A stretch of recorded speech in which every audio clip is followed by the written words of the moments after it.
Hello everyone. तो कैसे हो आप सब। आज का जो हमारा टॉपिक है वो है linear dependence and linear independence. ठीक है। इस टॉपिक को स्टार्ट करने से पहले हमें फील्ड के बारे में पता होना ज़रूरी है कि फील्ड होता क्या है। ठीक है। तो सबसे पहले हम फील्ड की डेफिनेशन पढ़ लेते हैं कि फील्ड किसे कहते हैं। तो मैंने इसको पहले से अलग से लिखा हुआ है, आप इसको साथ के साथ लिख लेना वीडियो को पॉज कर करके। ठीक है। तो आइए समझ लेते हैं कि फील्ड क्या होता है। Let F be a non empty set. मान लेते हैं कि एफ हमारे पास कोई सेट है जो कि कैसा सेट है, नॉन एम्प्टी है, equipped with two binary operations, जिसके ऊपर हमने क्या किया है, दो बाइनरी ऑपरेशन डिफाइन किए हुए हैं। आपने ट्वेल्थ क्लास में बाइनरी ऑपरेशन के बारे में ज़रूर पढ़ा होगा। अगर आपने नहीं पढ़ा तो मैं आपको बता देता हूँ बाइनरी ऑपरेशन होता क्या है। ठीक है। बाइनरी ऑपरेशन एक टाइप का फंक्शन होता है। ठीक है। अब ये फंक्शन कैसा होता है, जैसे अगर हमारे पास सेट एफ है, जो बाइनरी ऑपरेशन होगा उसको हम स्टार से डिनोट करते हैं। ठीक है। आप वैसे तो सिंबल कोई भी यूज़ कर सकते हो, स्टार, डॉट, एडिशन, कुछ भी यूज़ कर सकते हो, बट इन जनरल उसको स्टार से डिनोट किया जाता है।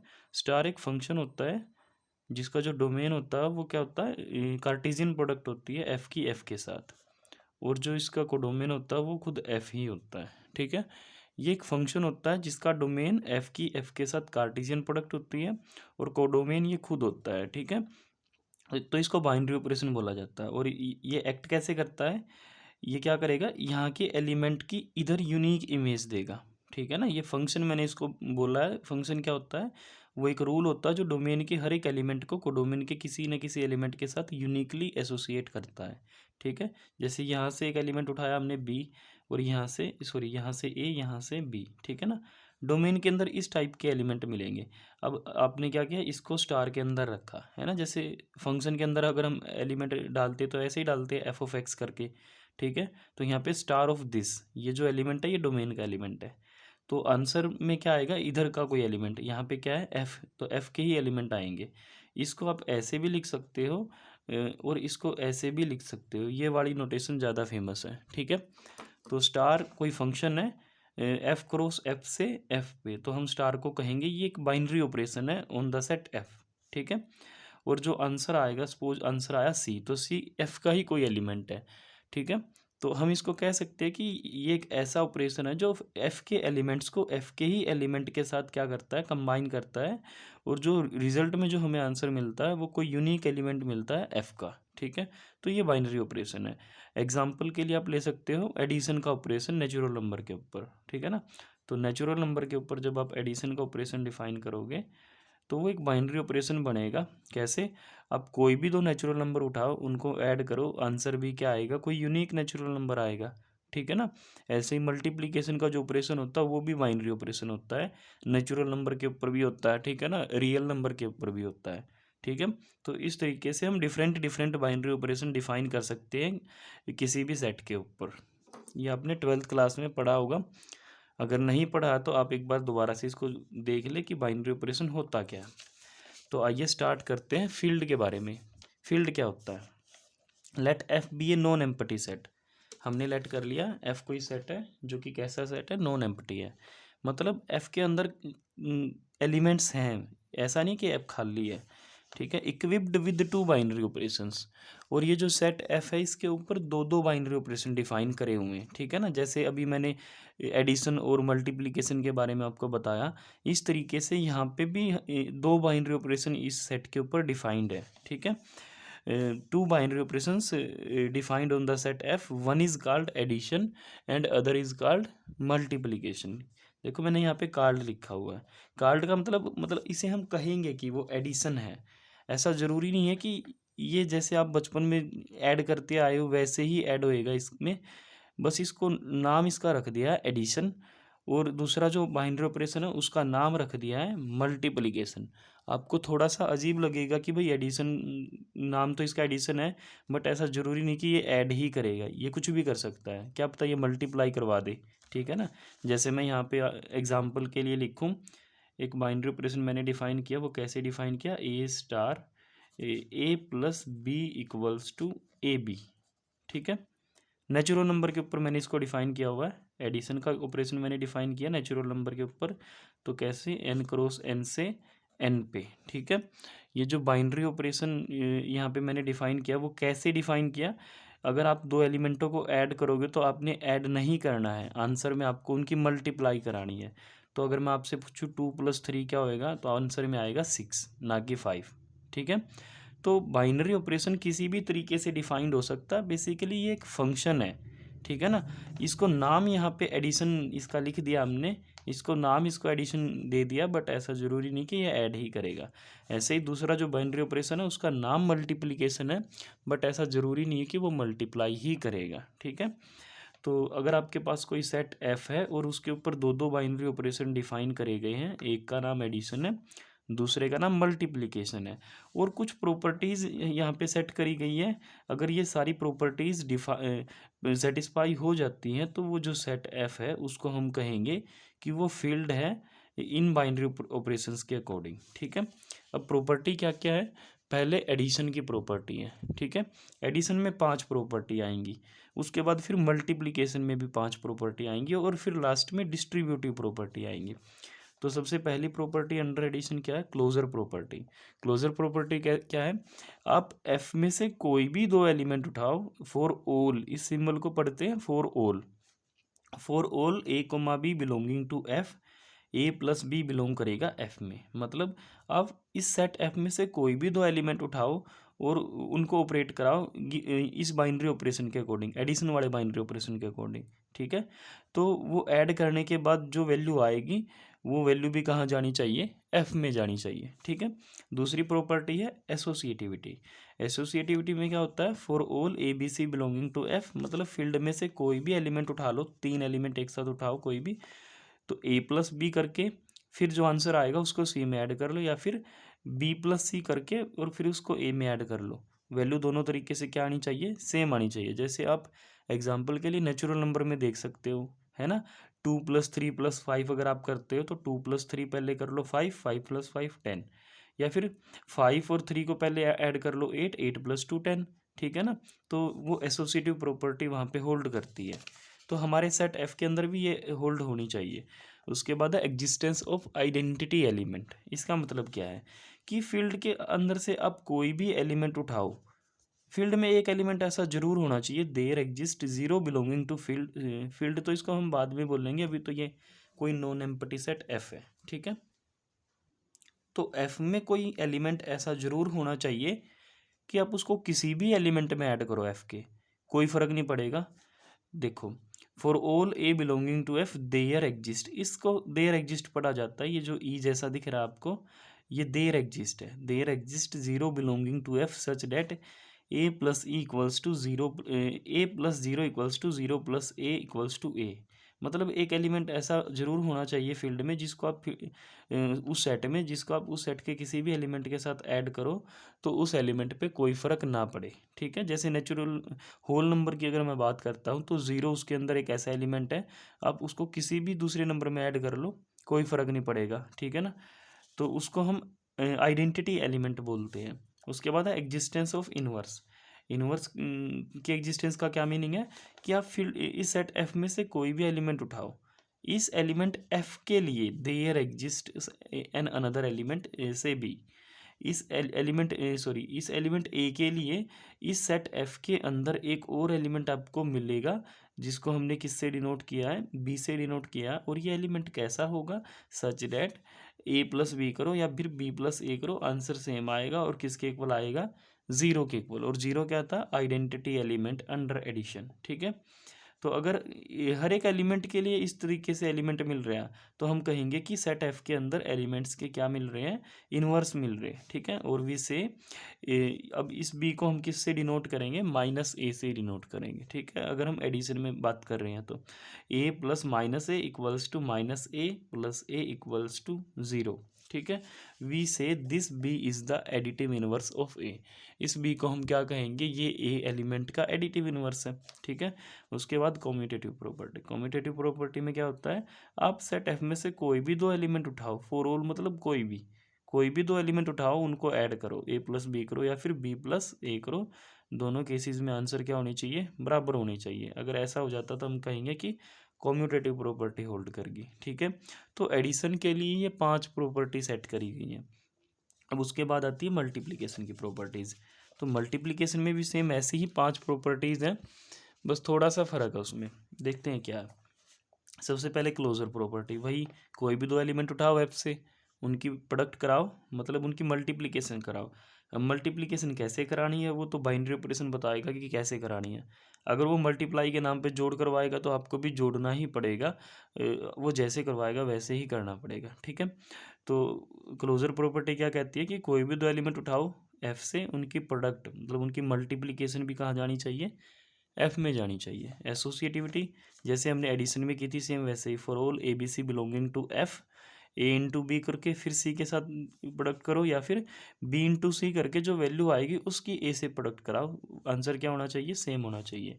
एग्जिस्टेंस ऑफ आइडेंटिटी मतलब इस सेट एफ के अंदर एक एलिमेंट ऐसा जरूर मिलेगा जिसको आप इस सेट एफ के किसी भी एलिमेंट के साथ प्रोडक्ट कराओगे तो कोई फ़र्क नहीं पड़ेगा। जैसे वहाँ पे जोड़ करा रहे थे तो कोई फ़र्क नहीं पड़ रहा था, वैसे ही यहाँ पे प्रोडक्ट करते टाइम कोई फ़र्क ना पड़े, ठीक है ना। और उस एलिमेंट को हम 1 से डिनोट करेंगे, जो भी वो एलिमेंट मिलेगा। तो a into one equals to 1 into a equals to क्या होना चाहिए, ए होना चाहिए। और ये 1 कहाँ होना चाहिए, सेट एफ के अंदर होना चाहिए, ठीक है। Existence of inverses of non zero elements, मतलब ज़ीरो के अलावा सभी के इन्वर्स निकलने चाहिए, ठीक है। कैसे, for each non zero element A, F में से कोई भी नॉन ज़ीरो एलिमेंट उठाओ। और ये जो नॉन ज़ीरो का मीनिंग क्या है, यहाँ पे ज़ीरो का मतलब क्या है, ज़ीरो का मतलब है एडिशन में जो आइडेंटिटी एलिमेंट हमारा आया था ना ऊपर, वो होता है इसमें ज़ीरो, ठीक है। तो उस ज़ीरो को छोड़ दो, बाकी सभी के इन्वर्स मिलने चाहिए मल्टीप्लिकेशन में, ठीक है। Non for each non zero element a belonging to F there exist b belonging to F such that a into b equals to b into a equals to 1, ठीक है। तो और भी से a into a inverse equals to a inverse into a equals to 1, 1 क्या है, identity under multiplication. We say this b is the multiplicative inverse of element a, और इस बी को हम क्या कहेंगे, ये ए एलिमेंट का मल्टीप्लिकेटिव इनवर्स है। उसके बाद कॉम्यूटेटिविटी भी वैसे ही है, ए इंटू बी करो या फिर बी इंटू ए करो, दोनों केसेस में आंसर क्या होना चाहिए, सेम होना चाहिए, ठीक है। तो ये 5 प्रॉपर्टी आई है मल्टीप्लिकेशन में, 5 प्रॉपर्टी आई थी एडिशन में। अब एक प्रॉपर्टी है डिस्ट्रीब्यूटिव, ठीक है। डिस्ट्रीब्यूटिव लॉ क्या कहता है, multiplication is distributive over addition. कैसे, ए की आपने मल्टीप्लिकेशन करानी है बी प्लस सी के साथ, तो इसको डिस्ट्रीब्यूट कर दो बी पे अलग से सी पे अलग से, तो a into b plus a into c, ठीक है। ऐसे ही a plus b into c करना, तो a into c plus b into c, इसको कहेंगे राइट डिस्ट्रीब्यूटिव, इसको क्या कहेंगे, लेफ्ट डिस्ट्रीब्यूटिव। अगर किसी नॉन एम्पटी सेट जिस पे 2 बाइनरी ऑपरेशन डिफाइंड है, वन इज एडिशन एंड से अदर इज मल्टीप्लिकेशन, एक का नाम एडिशन है एक का नाम मल्टीप्लिकेशन है, और जिसका नाम एडिशन आपने रखा हुआ है, जिस ऑपरेशन का नाम आपने एडिशन रखा हुआ है, वो ये 5 प्रॉपर्टी सेटिस्फाई करे, ठीक है। और जिसका आपने मल्टीप्लिकेशन नाम रखा हुआ है वो ये वाली 5 प्रॉपर्टी सेटिस्फाई करे, ठीक है ना। अगर ये वाली 5 प्रॉपर्टी सेटिस्फाई करे और साथ में एडिशन और मल्टीप्लिकेशन ये वाली प्रॉपर्टी भी सेटिस्फाई करे, ठीक है। तो इस तरीके से यहाँ पे 11 टोटल प्रॉपर्टीज होगी हैं। अगर कोई non empty set equipped with 2 binary operation, one say addition and other is multiplication, if it satisfies these 11 properties then we say this non empty set is called a field. तो हम क्या कहेंगे, ये जो नॉन एम्पटी सेट है इसको हम क्या कहेंगे, ये फील्ड है, ठीक है। और फील्ड के अंदर जो एलिमेंट होते हैं उनको स्केलर बोला जाता है। जो एलिमेंट होते हैं फील्ड के, elements of field are called scalar, ठीक है। तो उनको स्केलर बोला जाता है, ठीक है। एग्जाम्पल क्या रहेगा फील्ड का, आपका रियल नंबर का सेट। रियल नंबर का जो सेट है वो ये सारी प्रॉपर्टीज सेटिस्फाई करता है अंडर एडिशन एंड मल्टीप्लिकेशन। और एडिशन कैसे करनी है, जैसे आप बचपन से एडिशन करते आ रहे हो वही वाली एडिशन लेनी है, और मल्टीप्लिकेशन जो आप बचपन से करते आ रहे हो वही वाली मल्टीप्लिकेशन आप लोगे, तो रियल नंबर का सेट क्या बनेगा, फील्ड बनेगा, ठीक है ना। तो ये था फील्ड, और फील्ड के एलिमेंटों को क्या कहा जाता है, स्केलर कहा जाता है। तो अब हम हमारे टॉपिक पे आते हैं दोबारा से, लीनियर डिपेंडेंस एंड इंडिपेंडेंस, ठीक है। तो उसमें क्या दिया हुआ है, सबसे पहले वेक्टर की डेफिनेशन लिखी हुई है। वेक्टर क्या होता है, आपने वैसे छोटी क्लासेस में पढ़ा होगा वेक्टर के बारे में, anything having direction as well as magnitude is known as vector, ठीक है। बट आगे जाके थोड़ी सी चीज़ें जनरल हो जाती हैं, ठीक है। आप जब कभी लीनियर अलजेब्रा पढ़ोगे वहाँ पे वेक्टर स्पेसिस आपको पढ़ने को मिलेंगी, ठीक है ना। तो कोई भी अगर कोई सेट वेक्टर स्पेस बन जाता है तो उसके एलिमेंट्स को फिर हम वेक्टर कहना स्टार्ट कर देते हैं। तो यहाँ पे क्या लिखा हुआ है, any quantity having n components is called A vector of order n। मतलब कोई भी क्वांटिटी जिसमें कंपोनेंट्स हैं, n कंपोनेंट है, उसको हम क्या कहेंगे, वो एक वेक्टर है और उसका ऑर्डर कितना है, n है, ठीक है। If a1 a2 up to an are elements of field, अगर a1 a2 an ये n एलिमेंट है किसी फील्ड f के, और देखो यहाँ पे लिखा हुआ है f क्या, फील्ड जिसमें कोई एडिशन का ऑपरेशन होगा और साथ में कोई एक मल्टीप्लिकेशन का ऑपरेशन होगा, ठीक है। Then these numbers written in a particular order form a vector. अगर फील्ड के एलिमेंट्स n एलिमेंट आपने उठाए और उनको एक पार्टिकुलर ऑर्डर में आपने लिख दिया, ठीक है ना, तो वो जो चीज़ आपको मिलेगी उसको हम क्या कहेंगे, एक वेक्टर कहेंगे। Thus an n dimensional vector x over a field f is written as x equals to a1 a2 up to an। तो अगर आपके पास कोई वेक्टर है जिसके अंदर n कंपोनेंट है, ठीक है, उसको n डायमेंशनल वेक्टर हम कह सकते हैं। वैसे ये जो डायमेंशन का जो कंसेप्ट है ये थोड़ा अलग टाइप का कंसेप्ट है। आप जब कभी लीनियर अलजेब्रा पढ़ोगे तो वहाँ पे आपको बेसिस नाम का एक टॉपिक मिलेगा, बेसिस किसी भी वेक्टर स्पेस का क्या होता है, और बेसिस में जितने एलिमेंट होते हैं उनको वेक्टर स्पेस की डायमेंशन बोला जाता है, ठीक है। तो आप यहाँ पे बस सिंपली सोच लो कि भी n डायमेंशनल का मतलब है वेक्टर के अंदर n कंपोनेंट है, ठीक है ना, और फील्ड f पे हमने ये वेक्टर बनाया हुआ है। तो अगर आपके पास कोई n डायमेंशनल वेक्टर है ओवर ए फील्ड f, तो उसको कैसे लिखेंगे, x equals to a1 a2 up to an। और ये जितने भी अंदर a1 a2 an ये ai यूज़ किए गए ये सारे के सारे फील्ड के एलिमेंट हैं, ठीक है। तो वेक्टर को लिखने के अलग अलग तरीके हैं। आप इस n डायमेंशनल वेक्टर को मैट्रिक्स की फॉर्म में भी लिख सकते हो दो तरीके से, एक रो मैट्रिक्स और एक column matrix. Row matrix of type 1/n is n dimensional vector.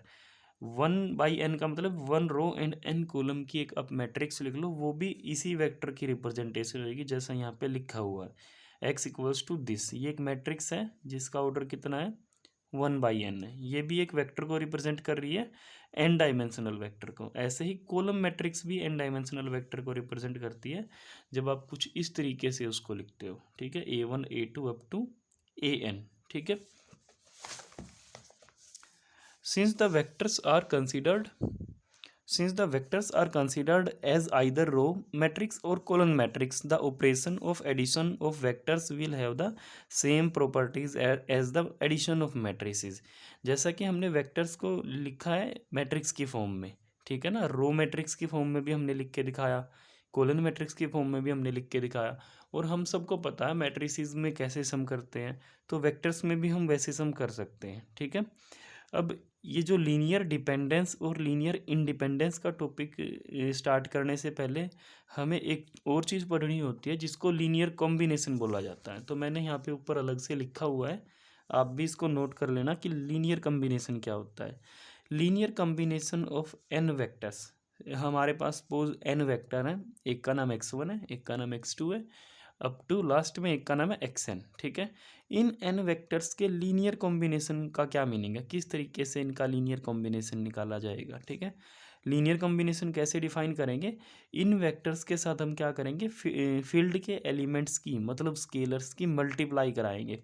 जैसे कोई स्केलर उठाया वो x1 से प्रोडक्ट करा दी उसकी, किसी और स्केलर को उठा के हमने a2 सपोज कोई स्केलर उठाया उसकी x2 से प्रोडक्ट करा दी, ऐसे ही an कोई स्केलर उठाया उसकी xn से प्रोडक्ट करा दी, और उन सब का फिर हमने क्या किया, एडिशन कर लिया। तो हमें क्या मिलेगा, a1 x1 plus a2 x2 up to an xn, ठीक है। ये जो कॉम्बिनेशन जो बनेगा इसको हम कहेंगे x1 x2 xn का लीनियर कॉम्बिनेशन, जिसमें जो स्केलर्स यूज़ करे गए हैं वो सारे के सारे फील्ड के एलिमेंट हैं, a1 a2 an फील्ड के एलिमेंट हैं, ठीक है। तो आपके पास अगर कुछ वेक्टर्स है तो आप उनका लीनियर कॉम्बिनेशन कैसे निकालोगे, इस तरीके से स्केलर्स के साथ प्रोडक्ट करके कंबाइन कर देना, ठीक है। अब बात आती है लीनियर डिपेंडेंस क्या होता है और लीनियर इंडिपेंडेंस क्या होता है, ठीक है। ये टॉपिक आपको थोड़े से अजीब लग सकते हैं स्टार्टिंग में, बट बहुत ही ज़्यादा इंपॉर्टेंट टॉपिक है अलजेब्रा में ये, ठीक है। लीनियर डिपेंडेंस क्या होता है? The vectors x1 x2 xn are said to be linearly dependent if there exist n numbers c1 c2 cn not all zero such that c1 x1 plus c2 x2 plus c3 x3 and so on cn xn equals to zero. तो इसको थोड़ा सा मैं explain करके बताता हूँ कि linear dependence का मतलब क्या है। लीनियर डिपेंडेंस का मीनिंग है हमारे पास कुछ वेक्टर्स है, let x1 x2 xn be n vectors.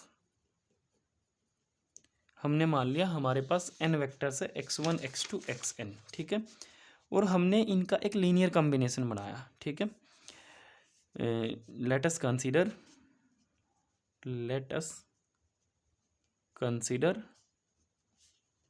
A linear combination of these n vectors a1 x1 plus a2 x2 up to an xn, ठीक है। मैंने आपको बताया लीनियर कॉम्बिनेशन कैसे बनाना है, ठीक है। जैसे अभी ऊपर डिफाइन किया हमने एक लीनियर कॉम्बिनेशन इनका बनाया वेक्टर्स का, और ये कॉम्बिनेशन जो हमने बनाया ये किसके इक्वल आ गया? ज़ीरो वेक्टर के इक्वल, ठीक है। वेक्टर का मैंने ऊपर निशान भी लगा दिया, जैसे आपने 12th क्लास में पढ़ा होगा वेक्टर्स में, ठीक है। तो हमने क्या किया, n वेक्टर्स उठाए और उनका कॉम्बिनेशन किया, लीनियर कॉम्बिनेशन हमने किया, और वो ज़ीरो के इक्वल आ गया, ठीक है। तो अगर ये कॉम्बिनेशन ज़ीरो हो रहा है तो यहाँ पे जो ये स्केलर्स है, अगर इन स्केलर्स की वैल्यू नॉन ज़ीरो अगर पॉसिबल है और फिर भी ये कॉम्बिनेशन ज़ीरो आ जाए, तो हम कहेंगे कि ये जो सेट ऑफ वेक्टर्स था x1 x2 xn ये लीनियरली डिपेंडेंट है, ठीक है ना।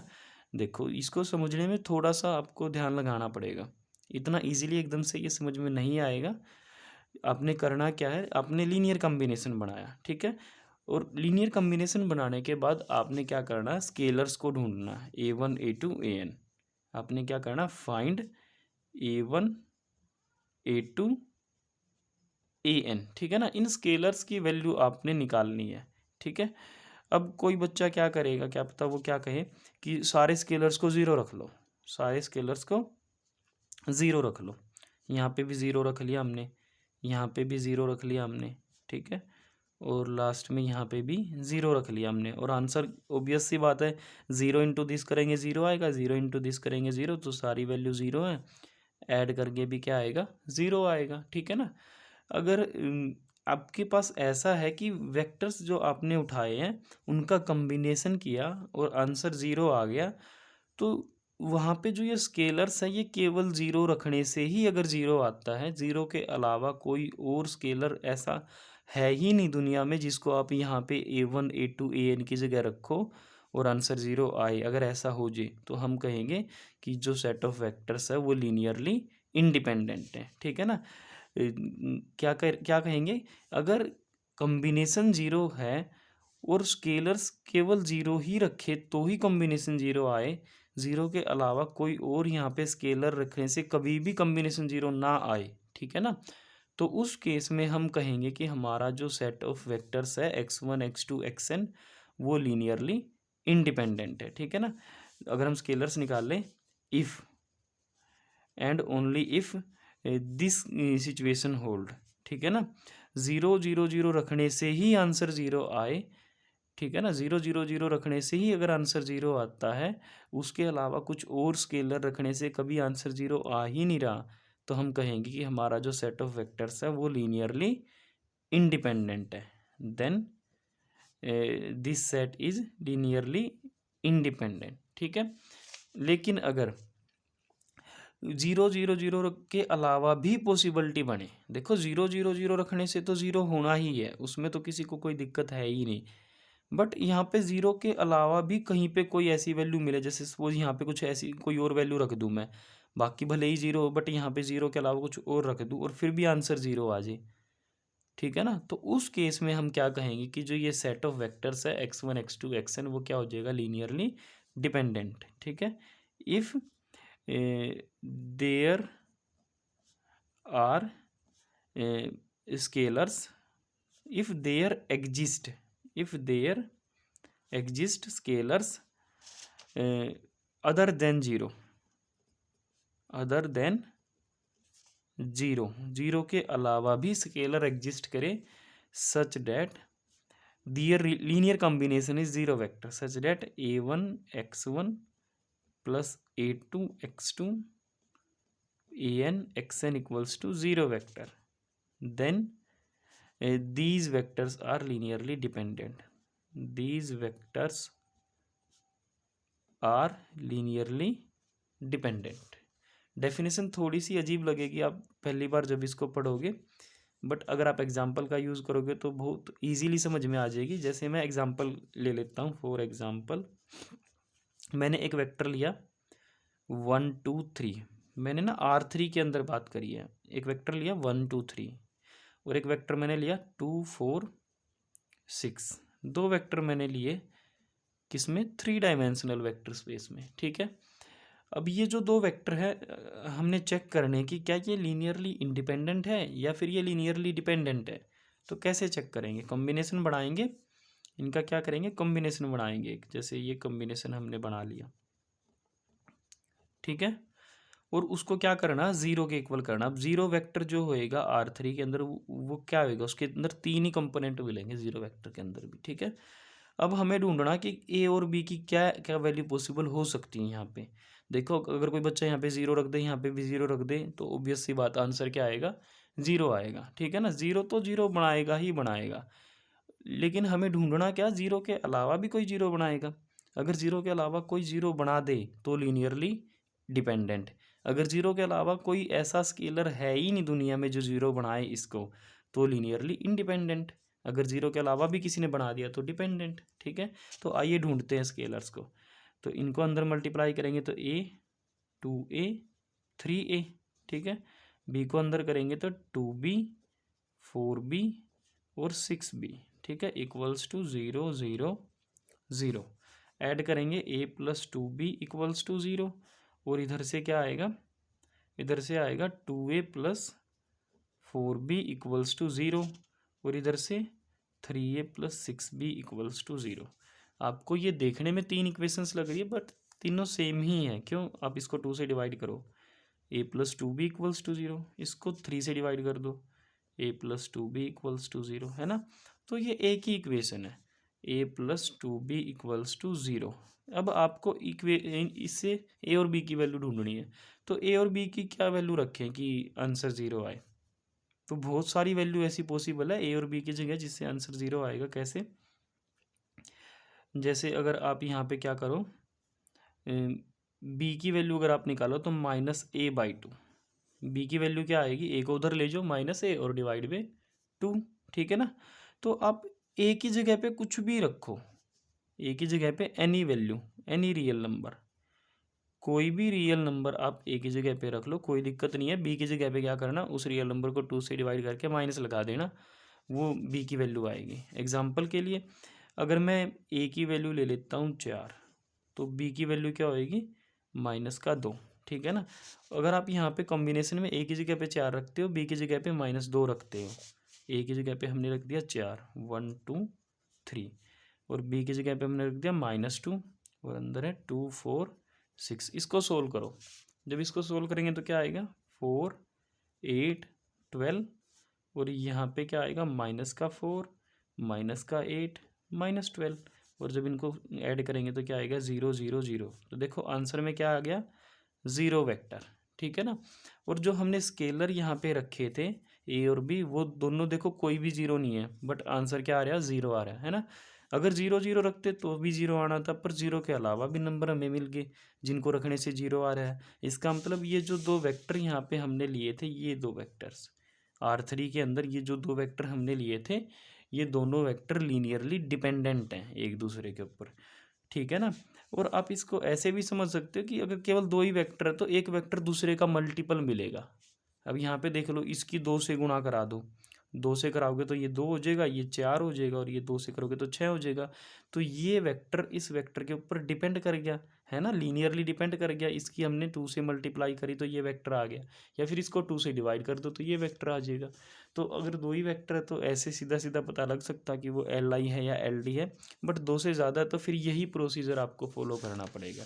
ठीक है, तो आई होप आपको ये डेफिनेशन समझ आई होगी कि किसी सेट ऑफ वेक्टर्स, ये कोई भी सेट ऑफ वेक्टर है, n वेक्टर यहाँ पे लिखे हुए हैं, इसको LI कब कहेंगे, लीनियरली इंडिपेंडेंट सेट कब कहेंगे, लीनियरली डिपेंडेंट कब कहेंगे। अगर कॉम्बिनेशन को 0 रखें और स्केलर्स की वैल्यू 0 के अलावा कोई आए ही नहीं तो इंडिपेंडेंट है, अगर 0 के अलावा भी आपको स्केलर मिल रही है तो डिपेंडेंट है। यहाँ पे यही चीज़ लिखी हुई है। ठीक है, the vectors x1 x2 xn are said to be linearly dependent if there exist, अगर आपको मिल जाए, एग्जिस्ट कर जाए n numbers C1 C2 Cn, और जिसमें नॉट ऑल जीरो, ऐसा नहीं कि सारे जीरो ही होंगे, जीरो के अलावा भी नंबर आपको मिले अगर, और कॉम्बिनेशन अगर आप बनाओ तो कॉम्बिनेशन क्या हो रहा है, ज़ीरो वेक्टर। ठीक है ना, ये जो राइट साइड में ये ज़ीरो वेक्टर है, यहाँ पे नोटेशन लगाओ या ना लगाओ बट ये ज़ीरो वेक्टर है।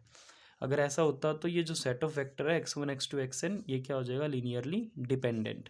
लेकिन अगर 0 के अलावा कोई आए ही नहीं तो क्या हो जाएगा, लीनियरली इंडिपेंडेंट। यही चीज़ यहाँ पे लिखी हुई है। ठीक है, अब इसमें कुछ थ्योरम्स है, some theorems related to linearly dependence and independence. इन थ्योरम्स को हम नेक्स्ट लेक्चर में करेंगे, नहीं तो ये वीडियो बहुत लंबी हो जाएगी। ठीक है, तो अगले लेक्चर में हम इन थ्योरम्स के प्रूफ करेंगे।